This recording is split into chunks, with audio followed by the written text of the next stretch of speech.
میں نے آج تک نہیں دیکھا کہ کسی مردے کو سفید رنگ کے علاوہ کسی اور رنگ کا کفن دیا گیا ہو، کالے رنگ کا، نیلے رنگ کا، پیلے رنگ کا۔ حالانکہ شریعت میں جائز ہے، کوئی سیاہ رنگ کا کفن دے دے جائز ہے، نیلے رنگ کا کفن دے دے جائز ہے، لیکن حضور کا ایک فرمان کہ اپنی مسجدوں کو زینت سفید رنگ سے دو اور اپنے مردوں کا کفن سفید رنگ سے دو۔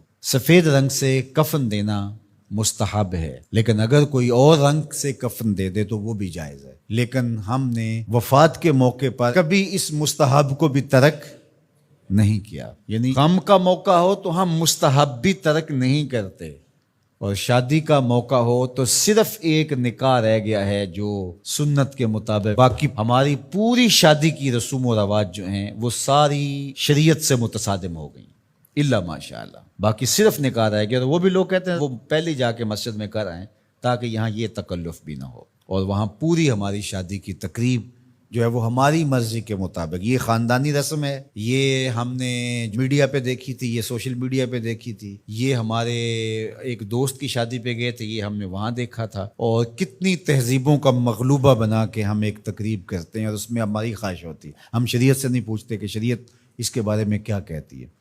تو کیا اسلام غموں کا مذہب ہے، دکھوں کا مذہب ہے؟ خوشی کے موقع پر آپ اسلام کو نہیں بلائیں گے؟ آپ مجھے غم کے موقع پہ آواز دیں، فوتگی کے موقع پہ آواز دیں، میں چلا آؤں، اور جب شادی ہو تو آپ مجھے کارڈ ہی نہ بھیجیں، تو میں کہوں گا کہ میرا آپ سے صرف یہی تعلق ہے۔ غم کا موقع ہو تو آپ شریعت کے مستحب کا بھی خیال رکھیں، اور شادی کا موقع ہو تو آپ شریعت کی پرواہ نہ کریں۔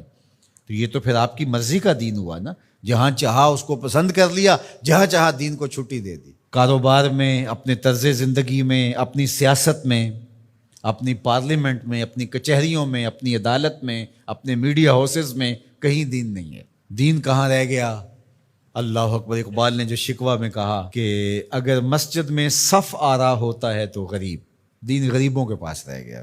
دولت بڑھتی جاتی ہے تو دین بھی مرضی کا ہوتا جاتا ہے۔ مولوی صاحب کو پابند کرنے چاہتے ہیں لوگ کہ آپ اس طرح کا دین دے جس طرح ہم چاہتے ہیں، تو یہ تو اپنی خواہش اور آرزو اور تمنا کا نتیجہ ہوا۔ تو اللہ فرماتا ہے پھر یہ کیا ہوگا اگر تم ایسا کرو گے تو آخرت رہی، وہاں تو اشد عذاب تمہیں ہوگا ہی، دنیا میں بھی تمہارے لیے خزی رسوائی ہے۔ اور آج ہمارا مسئلہ کیا ہے؟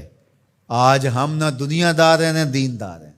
کافر تو سیدھے سیدھے کافر ہیں اور اپنا ان کا نظام ہے اور اس نظام کے مطابق چل رہے ہیں، اور ہم کیا ہیں؟ ہم رادے بٹیر رادے تیتر، کبھی ہم کہتے ہیں ہم مسلمان ہیں اور کبھی کہتے ہیں نہیں ہم جدید تہذیب کے نمونے ہیں، اور ہم اس صورت کے اندر اپنے آپ کو دکھانا پیش کر رہے ہوتے ہیں۔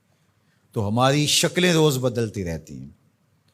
مسجد میں آتے ہیں تو ہم ٹوپی پہن لیتے ہیں، اور پھر ہم ٹوپی بھی وہیں چھوڑ جاتے ہیں، اور میں کہتا ہوں نماز بھی وہیں چھوڑ جاتے ہیں۔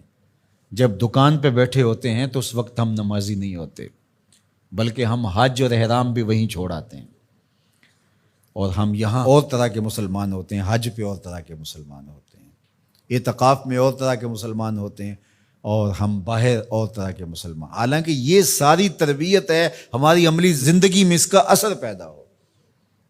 جب سجدہ کریں تو سجدے کا نور لے کے گھر پلٹیں، جب رکوع کرے تو رکوع کا جمال ہمارے ساتھ سفر کرے، جب حج کرے تو حج کا نور ہمارے ساتھ اتر کے آئے اور ہم اس کو معاشرے میں بانٹیں، اعتکاف کا جمال ہماری طبع کے اندر راسخ ہو جائے اور ہمارے اندر جو ہے وہ نور بکھیر دے۔